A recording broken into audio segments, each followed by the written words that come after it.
Assalamualaikum warahmatullahi wabarakatuh.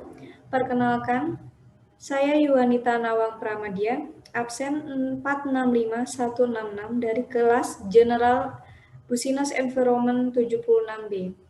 Di sini saya akan mempresentasikan mengenai analisis faktor-faktor eksternal yang mempengaruhi PT Telkom Indonesia Tbk di Magelang. Di sini latar belakangnya.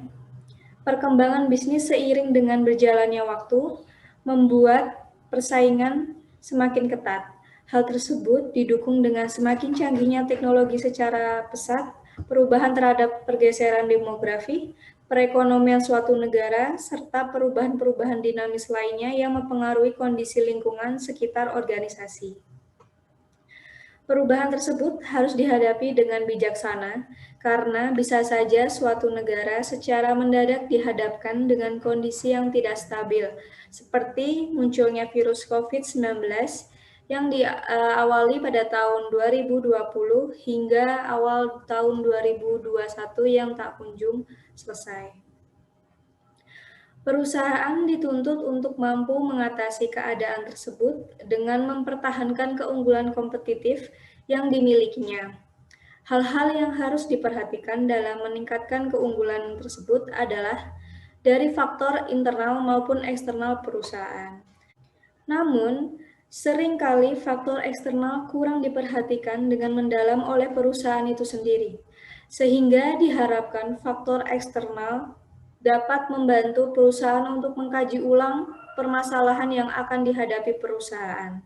Faktor eksternal tersebut terdiri dari faktor ekonomi, teknologi, politik, hukum di Indonesia, pemerintah, sosial dan budaya, demografi, alam, dan hukum internasional. Dampak dari COVID-19 tersebut sangat mempengaruhi perkembangan perusahaan ke depannya, termasuk perusahaan telekomunikasi. Salah satu perusahaan telekomunikasi di Indonesia adalah PT Telkom Indonesia Persero Tbk atau bisa disingkat dengan Telkom. Telkom sendiri adalah sebuah badan milik negara BUMN yang menyediakan jasa layanan teknologi, informasi, dan komunikasi serta jaringan telekomunikasi di Indonesia. Telkom adalah BUMN yang sebagian sahamnya sebesar 52,09% dimiliki oleh pemerintah Indonesia dan sebagiannya lagi sebesar 47,91% dimiliki oleh publik. Telkom juga menjadi pemegang saham mayoritas bagi anak perusahaannya. PT Telkom Indonesia menjadi market leader di industri telekomunikasi dan memiliki jumlah pengguna terbesar bila dibandingkan dengan operator lainnya yang berada di Indonesia. Telkom diharapkan dapat mengatasi permasalahan yang diakibatkan oleh virus COVID-19 tersebut dengan menganalisis berbagai faktor eksternal yang telah disebutkan. Kemudian terdapat rumusan masalah. Yang pertama, apakah faktor-faktor eksternal dapat mempengaruhi PT Telkom Indonesia Tbk? Dan yang kedua, bagaimana peluang dan ancaman yang dapat terjadi di PT Telkom Indonesia berdasarkan faktor-faktor lingkungan eksternal tersebut? Kemudian yang selanjutnya ada tujuan penelitian. Yang pertama, untuk mengetahui faktor-faktor lingkungan eksternal yang dapat mempengaruhi PT Telkom Indonesia Tbk.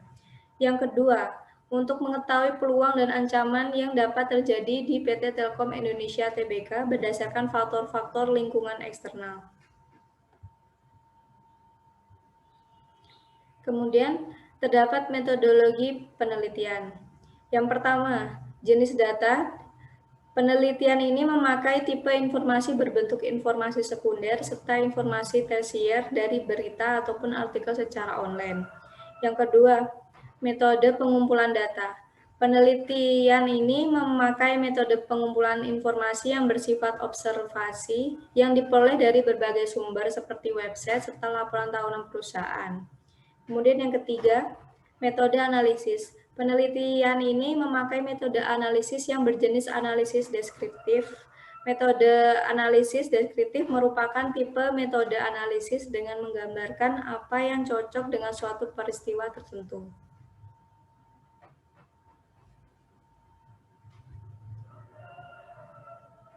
Yang selanjutnya, terdapat manfaat penelitian. Yang pertama, manfaat penelitian bagi PT Telkom Indonesia Tbk. Penelitian ini dapat digunakan sebagai referensi oleh PT Telkom Indonesia Tbk untuk mengetahui apa saja faktor eksternal yang dapat mempengaruhi perusahaan, baik saat ini maupun untuk ke depan, melalui analisis peluang dan ancaman yang muncul.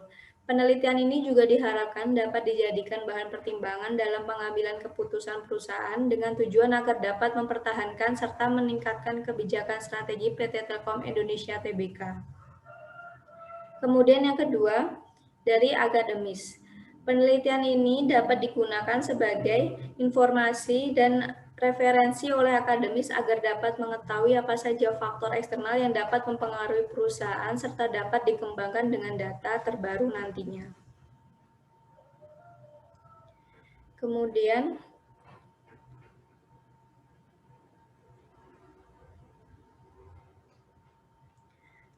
yang selanjutnya, profil perusahaan. Di sini saya mengambil profil perusahaan PT Telkom Indonesia Tbk. PT Telkom Indonesia Tbk sendiri adalah badan usaha milik negara atau BUMN yang bergerak di bidang pelayanan, jasa informasi, dan telekomunikasi yang memiliki jaringan terbesar di Indonesia.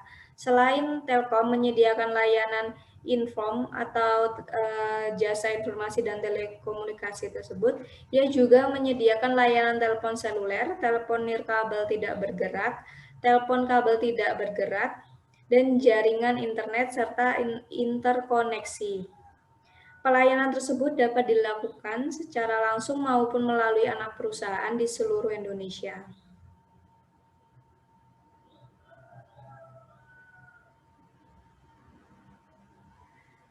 Pada tahun 1980, organisasi ini berupa perusahaan umum Telkom atau Parumtel, namun dalam perkembangannya berubah menjadi PT Telkom Indonesia atau bisa kita sebut PT Telkom, yang telah tercantum pada Peraturan Nomor 25 Tahun 1991.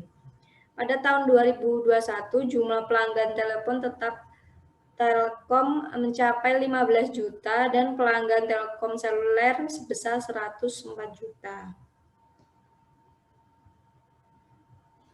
Kemudian visi misi dari perusahaan Telkom itu sendiri, yang pertama ada visinya menjadi digital telco pilihan utama untuk memajukan masyarakat. Kemudian misinya yang pertama, mempercepat pembangunan infrastruktur dan platform digital cerdas yang berkelanjutan ekonomis dan dapat diakses oleh seluruh masyarakat. Kemudian yang kedua, mengembangkan talenta digital unggulan yang membantu mendorong kemampuan digital dan tingkat adopsi digital bangsa. Yang ketiga, mengorkestrasi ekosistem digital untuk memberikan pengalaman digital pelanggan terbaik.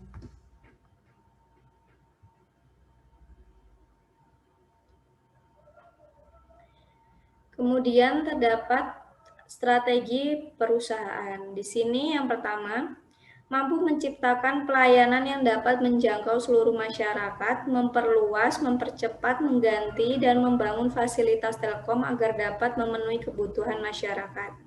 Yang kedua, dapat meningkatkan efisiensi dan produktivitas perusahaan dengan tujuan agar tumbuh dan berkembang secara cepat. Yang ketiga, meningkatkan mutu jasa dan layanan Telkom serta dapat menyediakan kebutuhan masyarakat seiring dengan berkembangnya teknologi ke depan. Kemudian yang keempat, dapat meningkatkan produktivitas dan kualitas sumber daya manusianya agar dapat memberikan kemampuan yang memuaskan dan dapat bersaing menghadapi kemajuan teknologi serta lingkungan yang kompetitif. Kemudian yang kelima, melakukan transformasi budaya perusahaan. Yang keenam, mengoptimalkan layanan sambungan telepon kabel tidak bergerak dan memperkuat bisnis sambungan telepon nirkabel tidak bergerak, serta mengembangkan layanan teknologi informasi termasuk e-payment. Kemudian yang ketujuh, melakukan investasi pada jaringan broadband di bisnis wholesale, di bisnis media dan entertainment, serta pada peluang bisnis internasional yang strategis. Kemudian yang kedelapan, dapat mengintegrasikan Next Generation Network atau NGN dan OBCE atau Operational Support System, Business Support System, Customer Support System, and Enterprise Relation Management.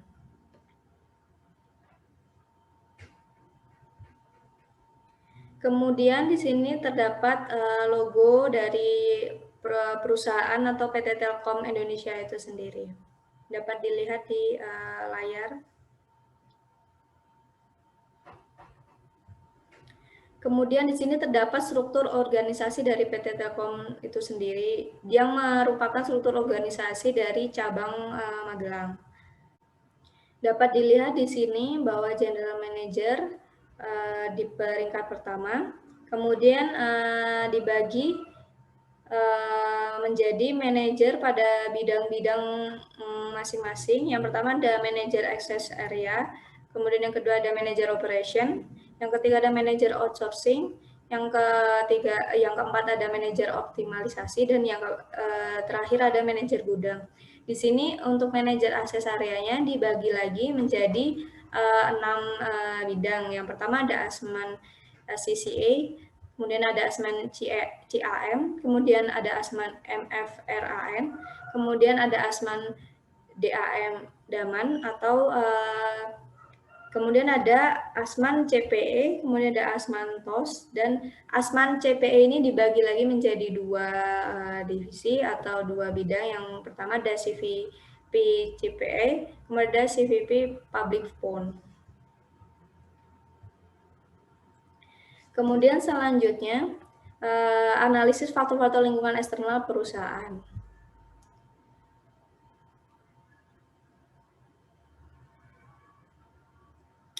Yang pertama, ada lingkungan ekonomi. Di sini lingkungan ekonomi sendiri merupakan suatu situasi atau keadaan yang dimana perusahaan beroperasi. Untuk saat ini, lingkungan ekonomi perusahaan tidak hanya mencakup lokal atau nasional saja, namun bisa regional dan global. Dengan perusahaan dapat mencakup wilayah regional dan global, maka dapat meningkatkan suatu hubungan berbasis ekonomi dari negara satu ke negara lainnya.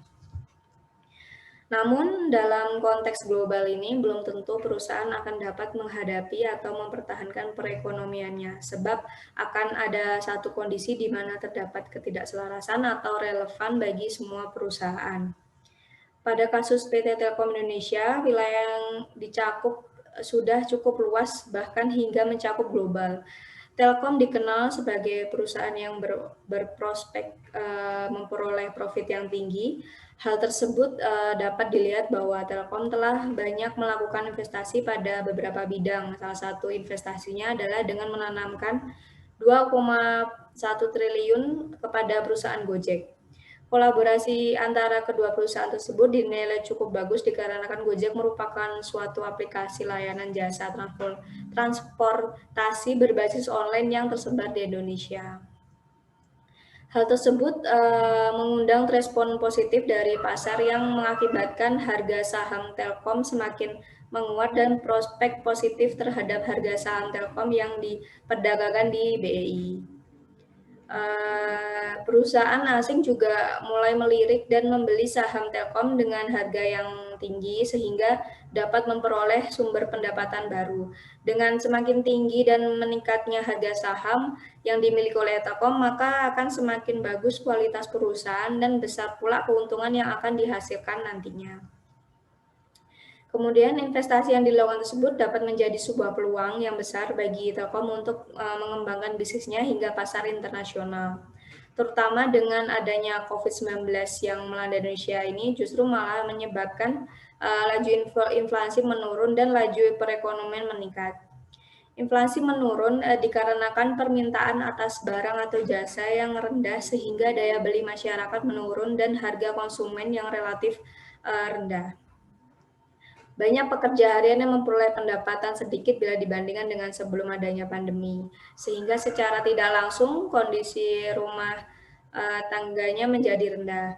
Namun dengan begitu, pemerintah dapat mengontrol harga bahan pokok. Sedangkan keuntungan yang diperoleh oleh PT Telkom dengan adanya inflasi yang menurun ini adalah meningkatnya daya beli masyarakat terhadap kuota internet yang dirasa penting pada masa pandemi seperti ini, karena kegiatan sehari-hari yang dilakukan melalui online. Hal tersebut membuat PT Telkom memperoleh ide. Salah satunya adalah membuat kuota belajar Telkomsel dengan harga murah sebesar 10.000 untuk 10 GB. Kemudian kegiatan tersebut dilakukan dalam upaya untuk mendukung program Kementerian Pendidikan dan Kebudayaan untuk menerapkan sistem belajar mengajar jarak jauh atau work from home, bukan hanya pada sektor pendidikan saja, namun PT Telkom menyediakan berbagai kuota bagi masyarakat dengan harga yang terjangkau, sehingga kegiatan yang dilakukan dapat berjalan lancar seperti pada website telkomsel.com atau di telkomsel.com / di rumah terus maju. Secara tidak langsung, laju perekonomian PT Telkom semakin meningkat walaupun pada masa pandemi seperti ini. PT Telkom sangat diuntungkan dengan berbagai peluang yang ada, namun juga terdapat ancaman yang akan dihadapi. Ancaman tersebut ialah kondisi yang tidak stabil. Hal tersebut membuat PT Telkom tidak dapat memprediksi bagaimana kondisi Indonesia pada masa mendatang. Bisa saja lebih parah dibandingkan bila dibandingkan dengan kondisi pada saat pandemi COVID-19 ini. Sehingga PT Telkom dirasa perlu menyiapkan strategi yang dapat diterapkan apabila terjadi kondisi yang serupa di masa mendatang. Kemudian di sini faktor eksternal lainnya ada lingkungan demografi. Lingkungan demografi sendiri merupakan suatu situasi atau kondisi yang terjadi pada lingkungan luar perusahaan yang mencakup mengenai catatan umum mulai dari manusia itu lahir hingga meninggal, serta seberapa besar persentase yang diperoleh dari data-data yang telah dikumpulkan dalam suatu catatan. Hal tersebut digunakan untuk mengetahui seberapa besar persentase kemiskinan, populasi, banyaknya orang yang bekerja maupun yang menganggur, buta huruf, dan lain-lain. Demografi dianggap dianggap sangat penting dan dibutuhkan termasuk bagi perusahaan dikarenakan jika suatu perusahaan ingin memulai suatu bisnisnya atau membangun tempat perusahaannya, maka terlebih dahulu akan menganalisis lingkungan eksternal perusahaannya. Berdasarkan data dari Badan Pusat Statistik Kota Magelang, proyeksi jumlah populasi yang tersebar pada tahun 2018 sebesar 121.992 jiwa. Sedangkan pada tahun 2019 menjadi 122.243 jiwa. Dapat dilihat bahwa terdapat kenaikan angka sebesar 0,2% atau bertambah sebanyak 251 jiwa pada tahun 2018 ke 2019. Sedangkan pada tahun 2020 jumlah populasi di Kota Magelang bertambah menjadi 123.000 jiwa, seperti yang ditunjukkan pada tabel di layar. Tersebut mengindikasikan bahwa pertumbuhan penduduk setiap tahunnya meningkat dan diproyeksikan akan terus meningkat pada tahun-tahun berikutnya. Pada pembagian kelompok usia dan jenis kelamin di Kota Magelang berdasarkan populasi yang ada, dapat diperoleh data seperti pada layar PPT tersebut. Pada pandemi COVID yang terjadi pada awal tahun 2020 hingga kini membuat perusahaan-perusahaan terkena dampak yang cukup signifikan terhadap bisnis yang dijalannya, termasuk PT Telkom Cabang Magelang ini.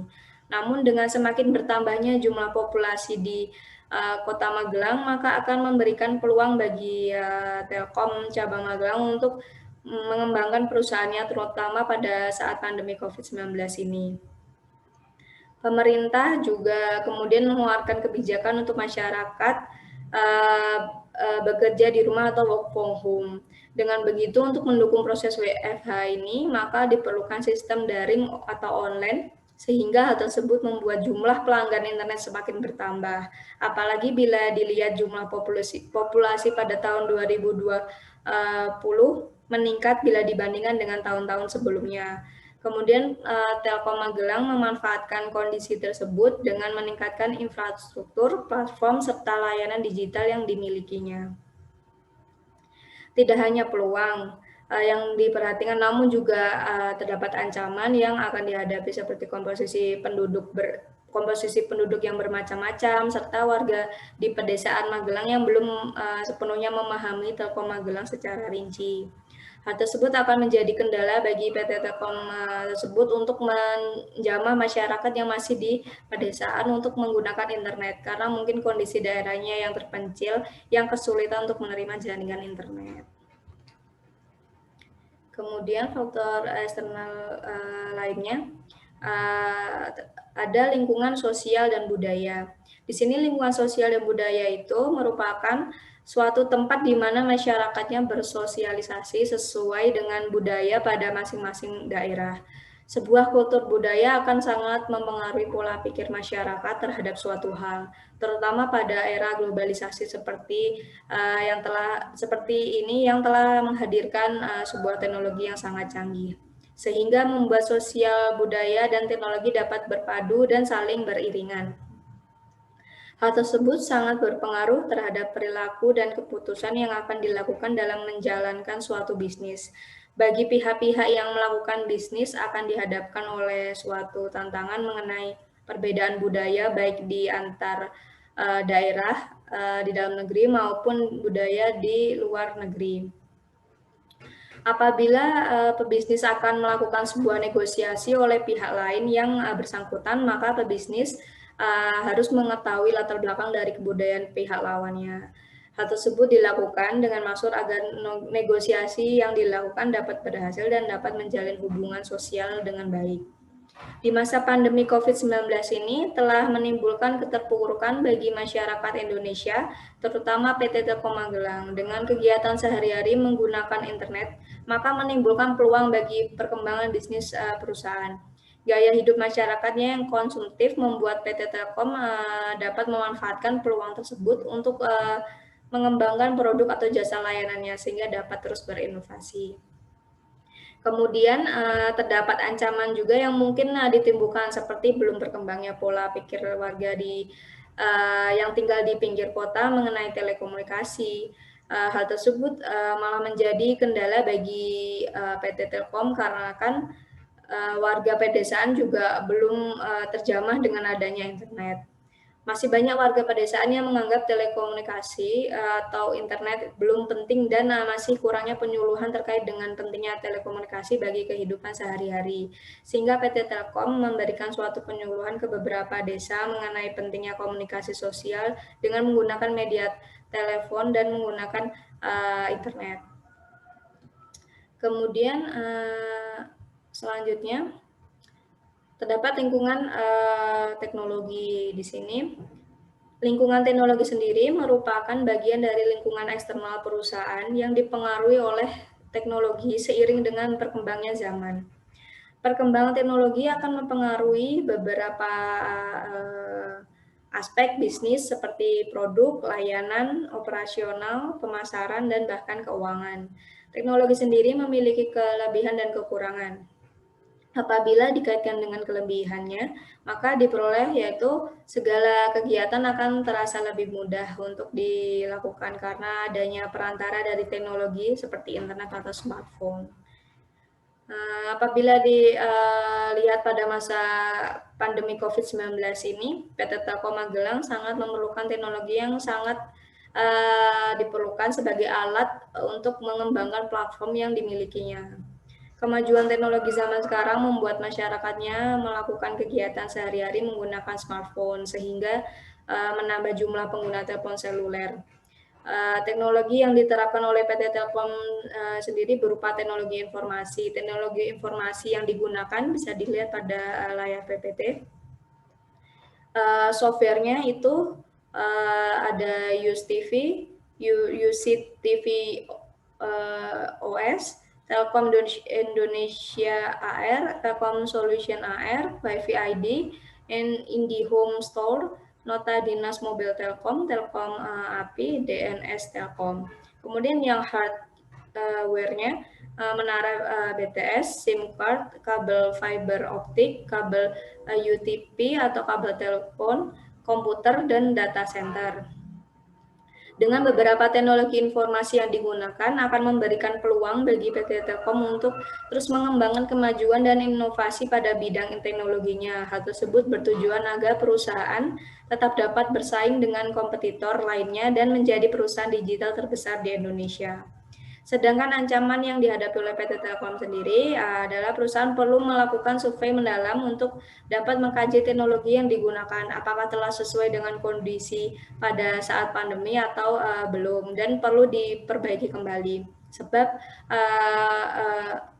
pada daerah Magelang yang belum mengenal teknologi seperti pada pedesaan dapat menghambat perkembangan telekomunikasi yang seharusnya dapat dijalankan secara merata, termasuk pada saat pandemi ini. Kemudian yang selanjutnya ada lingkungan hukum di Indonesia. Lingkungan hukum sendiri merupakan hukum yang mengatur lingkungan yang mencakup semua artefak atau keadaan, termasuk manusia dan perilakunya, yang ditemukan di ruang tempat manusia berada dan berdampak pada kelangsungan hidup dan kesejahteraan manusia dan makhluk hidup lainnya. Sebagai perusahaan yang ingin menjalankan suatu bisnis, maka diperlukan regulasi yang harus ditaati. Dalam upayanya, pemerintah sendiri telah membuat Badan Regulasi Telekomunikasi Indonesia atau bisa disingkat dengan BRTI. Lembaga ini merupakan badan pengatur telekomunikasi. Telekomunikasi dibahas dalam UU nomor 36 tahun 1999 dalam pembentukan BRTI. Dalam pembentukan BRTI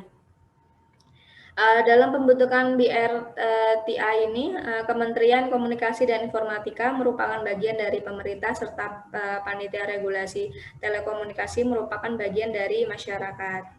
Bila suatu perusahaan melanggar hukum yang telah ditetapkan, maka konsekuensinya dituntut dan diseret ke pengadilan. Dalam kasus PT Telkom, gugatan yang dilayangkan melainkan dari pihak mitranya sendiri, yaitu PT Citra Sari Makmur atau bisa disingkat dengan CSM.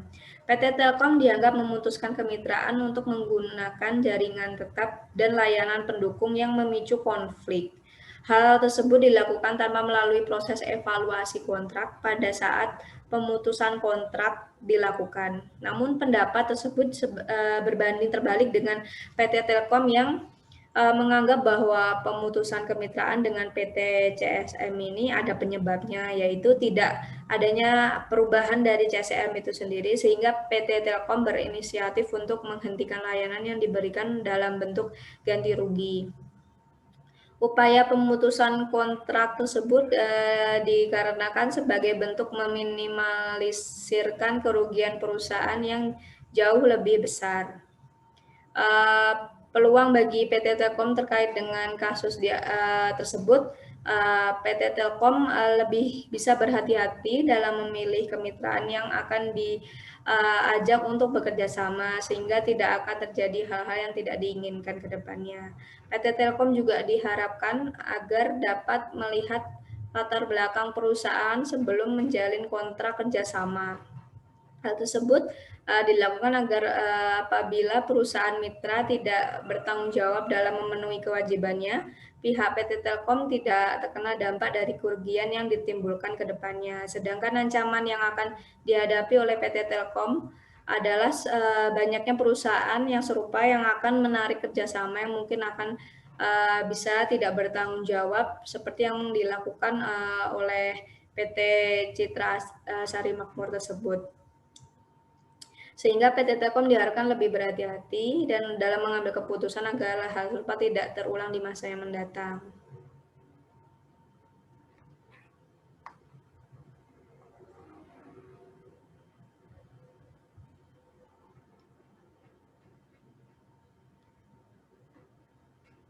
Kemudian yang selanjutnya terdapat lingkungan alam. Lingkungan alam sendiri merupakan suatu kondisi di mana suatu perusahaan tidak dapat memprediksi kondisi alam berupa cuaca, tanah, dan sebagainya yang akan terjadi seketika, kapanpun, dan dimanapun. Hal tersebut dapat dicegah dengan melakukan pemantauan menggunakan regulasi yang dibuat di Indonesia, yaitu analisis dampak lingkungan atau AMDA. Hal tersebut dikarenakan apabila suatu perusahaan yang mendirikan suatu bisnis, maka perlu memahami AMDA terlebih dahulu, sebab nantinya akan mempengaruhi lingkungan alam sekitar perusahaan. Di Indonesia, Corporate Social Responsibility atau CSR belum dipandang menjadi praktik umum. Namun, akibat minimnya informasi dan teknologi serta adanya globalisasi, tekanan terhadap dunia usaha untuk melaksanakan CSR akan semakin besar. Tidak ada alasan untuk percaya bahwa CSR akan menjadi standar bisnis baru yang harus ditaati. CSR akan menjadi suatu strategi bisnis yang sudah mendarah daging di dalam perusahaan. CSR dapat menjadi strategi bisnis bawaan untuk kredibilitas perusahaan dan loyalitas merek produk atau citra perusahaan untuk mempertahankan atau meningkatkan daya saingnya. Keduanya akan menjadi keuntungan strategis yang sulit ditiru oleh pesaing. Perilaku konsumen akan bergeser di masa depan sebagai akibat dari keinginan konsumen untuk membeli barang berdasarkan kriteria etika dan nilai. PT Telkom satu-satunya perusahaan telekomunikasi milik negara dan penyedia layanan jaringan dan telekomunikasi tersebar di Indonesia berkomitmen pada grup tersebut. Salah satunya dengan menerapkan program CSR standar di berbagai bidang, termasuk pada bidang iklim. Kegiatan CSR PT Telkom dinilai membuahkan hasil dan berdampak positif bagi masyarakat Indonesia. PT Telkom memiliki program CSR di bidang lingkungan termasuk upaya konservasi penyu. Seperti diketahui, jumlah penyu di Indonesia terus menurun akibat pemburuan telur penyu secara ilegal. Ini adalah fondasi bagi PT Skema CSR Telkom yang melibatkan kelompok lokal dan wisatawan pantai untuk berpartisipasi. Kegiatan CSR dapat membantu mencegah eksploitasi berlebihan pada sumber daya alam serta melindungi populasi penyu dengan menurunkan tingkat pencurian ilegal dan membuat bisnis tertarik pada perlindungan lingkungan. Adanya program tersebut, PT Telkom diuntungkan dengan munculnya peluang yang akan mendorong peningkatan penjualan, menciptakan preferensi merek, mendukung positioning merek pada perusahaan, menarik mitra terpercaya yang peduli tentang peningkatan tindakan masyarakat, serta memiliki efek nyata pada perubahan sosial. PT Telkom yang mendapatkan keuntungan dengan tetap mempertahankan program CSR ini. Sedangkan ancaman yang dihadapi PT Telkom dalam upaya mempertahankan CSR adalah adanya tudingan bahwa PT Telkom telah melakukan diskriminasi dalam penyaluran dana CSR. Namun hal tersebut tidak terbukti nyata sebab banyak program CSR yang dilakukan oleh PT Telkom yang telah berhasil dan menimbulkan dampak positif bagi masyarakat. Terlebih lagi, Telkom merupakan perusahaan terbuka sehingga perlu melaporkan serta transparansi dan kegiatan yang dilakukan diawasi oleh Kementerian BUMN. Pemerintah diharapkan untuk tidak termakan berita bohong karena berita tersebut hanya bersumber dari media sosial semata. Yang selanjutnya adalah lingkungan pemerintah. Lingkungan pemerintah merupakan hal yang sangat penting diperhatikan atau menjadi concern bagi pihak-pihak yang berkepentingan yang nantinya faktor-faktor lingkungan tersebut akan mempengaruhi keberlangsungan suatu pemerintahan. Sebagai regulator, pemerintah tidak dapat terlalu ikut campur tangan dengan pelaksanaan RUPS yang dilakukan oleh Telkom. Hal tersebut dikarenakan Telkom merupakan sebuah perusahaan publik sehingga pemerintah tidak dapat ikut campur langsung terkait dengan permasalahan internal perusahaan Telkom. Jika pemerintah melakukan penentuan waktu RUPS Telkom, maka masyarakatnya malah akan menganggap sebagai suatu intervensi. Peluang yang diperoleh adalah saham yang dimiliki oleh PT Telkom sebagian besar berasal dari pemerintah, sehingga hal tersebut menjadi peluang tersendiri bagi PT Telkom dalam menjalankan bisnisnya agar dapat lebih berkembang dan berkualitas. Keuntungannya adalah saham yang dimiliki PT Telkom menjadi lebih mahal sehingga dapat menarik investor luar agar dapat berinvestasi pada PT Telkom. PT Telkom juga dapat menjalankan proyek telekomunikasi di lingkungan pemerintah daerah. Sedangkan ancaman yang mungkin ditimbulkan adalah izin yang sulit untuk diperoleh oleh PT Telkom itu sendiri. Kemudian yang selanjutnya lingkungan politik. Lingkungan politik merupakan lingkungan yang berfokus pada faktor eksternal yang mempengaruhi bisnis dan terkait dengan pemerintah atau hubungan masyarakat suatu negara. Istilah pemerintah memiliki definisi yang luas dalam konteks tersebut. Pemerintah pusat, pemerintah daerah, departemen pemerintah, dan lembaga pemerintah otonom seperti Bank Indonesia dan Otoritas Jasa Keuangan. Organisasi transnasional seperti Organisasi Perdagangan Dunia dan Dana Moneter Internasional serta Bank Dunia termasuk dalam pengelompokan dalam beberapa situasi. Dalam konteks yang lebih luas, lingkungan politik merujuk pada berbagai lembaga yang memiliki kewenangan untuk membuat kebijakan dan regulasi. Terdapat dampak yang bisa mengubah iklim politik yang kemudian dapat menimbulkan konsekuensi yang cukup serius. Hal tersebut berpotensi membahayakan rencana perusahaan ke depannya seperti perang, ketidakstabilan politik, dan korupsi. Dengan melihat dampak yang mungkin terjadi pada PT Telkom dapat mencari peluang yang mungkin dapat menanggulangi untuk kedepannya, yaitu dengan pemerintah melakukan dan menetapkan struktur peraturan di mana bisnis dapat beroperasi. Mereka memiliki infrastruktur fisik dan non-fisik, fasilitas pendidikan, pelayanan sosial, dan penegakan hukum. Mereka juga mengikuti sejumlah kebijakan dan peraturan terkait bisnis yang dijalankan. Sedangkan ancaman yang mungkin akan dihadapi oleh PT Telkom adalah banyaknya perusahaan lain yang mungkin akan terlibat dalam kegiatan pelobian atau melakukan bisnis melalui asosiasi dagang, sehingga mereka dapat mempengaruhi keputusan pemerintah karena permainan politik yang mereka jalankan. Di sini PT Telkom akan dihadapkan oleh perusahaan-perusahaan yang akan menjalin kemitraan yang mungkin perusahaan tersebut terlibat permainan politik yang dapat mengancam keberlangsungan bisnis dan bahkan dapat merugikan PT Telkom Indonesia itu sendiri untuk kedepannya. Kemudian yang selanjutnya ada lingkungan hukum internasional. Hukum internasional sendiri merupakan lingkungan yang membahas atau membicarakan terkait dengan hukum yang mengatur kegiatan serta struktur negara secara internasional. Hal tersebut dilakukan untuk tujuan agar negara satu dengan lainnya memiliki hubungan erat melalui penetapan hukum secara internasional. Pada kasus PT Telkom, perusahaan ini digugat terkait dengan arbitrase internasional. Telkom menjalin mitra dengan PT Orange and Softcorn berbasis GNG dan kemudian beralih ke BNB. Hal tersebut guna untuk meningkatkan kapasitas inovasi teknologi. Inovasi tersebut adalah billing system ISISCA atau biasa disebut dengan inovasi sistem informasi customer. Inovasi tersebut dapat meningkatkan efisiensi layanan data jaringan, pemrosesan alamat penagihan, dan pengumpulan tagihan yang cepat dan akurat, serta memaksimalkan personel jaringan dengan mengelola data pelanggan dengan perlindungan dan akurasi data yang tinggi. Selama beberapa tahun, Telkom mengandalkan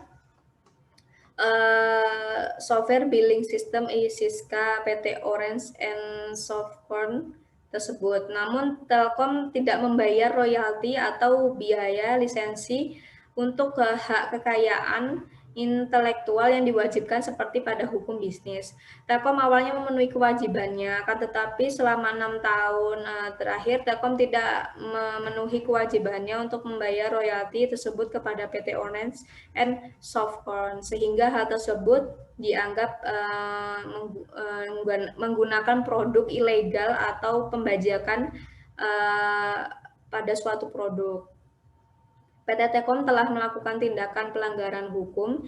Jika Telkom tidak memenuhi kewajibannya dengan itikat baik, maka masalah tersebut otomatis akan dirujuk ke arbitrase internasional. Tak bisa dipungkiri bahwa kecurangan yang dilakukan oleh Telkom telah merusak kepercayaan investor terhadap Indonesia. Di sini peluang yang dapat diambil dari kejadian kasus tersebut, PT Telkom dapat lebih bisa memperhatikan tindakan yang akan dilakukan dengan melihat dampak ke depannya akibat dari penggunaan sistem yang dimiliki oleh perusahaan lain.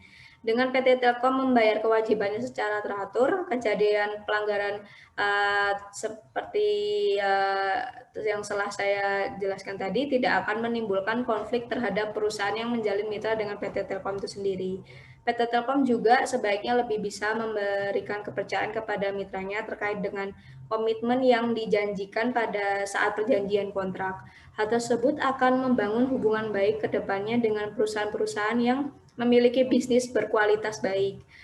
Namun dengan PT Telkom tidak memberikan timbal balik yang seimbang dengan melakukan tindakan kotor, maka akan menimbulkan ancaman bagi PT Telkom itu sendiri, yaitu dapat mencoreng nama baik Indonesia di mata para investor luar atau asing karena dianggap tidak berkompeten dalam berbisnis. Kemudian sebagai penutup, di sini PT Telkom Indonesia adalah perusahaan yang bergerak di bidang telekomunikasi dan perusahaan ini merupakan perusahaan telekomunikasi terbesar di Indonesia. PT Telkom Indonesia dapat melihat berbagai faktor eksternal untuk menganalisis kelangsungan bisnisnya. Faktor eksternal tersebut terdiri dari lingkungan demografi, lingkungan alam, lingkungan sosial budaya, lingkungan teknologi, lingkungan ekonomi, lingkungan pemerintah, lingkungan politik, lingkungan hukum Indonesia, serta lingkungan hukum internasional. Setiap faktor tersebut memiliki isu-isu tersendiri dan dapat diambil peluang, ancaman, serta implikasi bisnis bagi PT Telkom Indonesia Tbk, termasuk di Akses Magelang.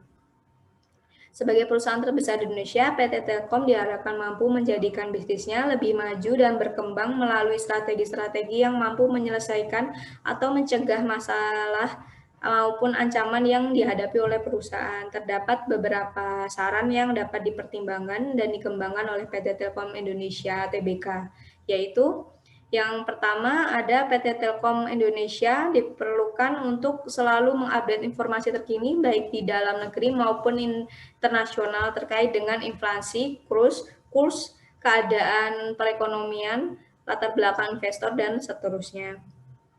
Kemudian yang kedua, PT Telkom Indonesia juga harus mengetahui apa yang dibutuhkan oleh masyarakat apabila dihadapkan dengan kondisi pandemi COVID-19 seperti tahun 2020 hingga awal 2021 ini.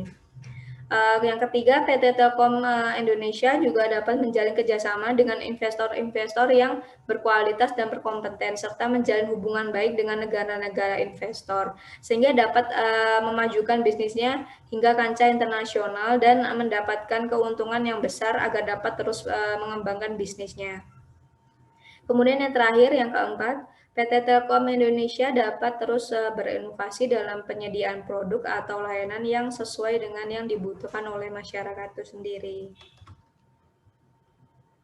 Kemudian sekian, terima kasih presentasi yang saya paparkan. Bila ada kesalahan, mohon maaf. Wassalamualaikum warahmatullahi wabarakatuh.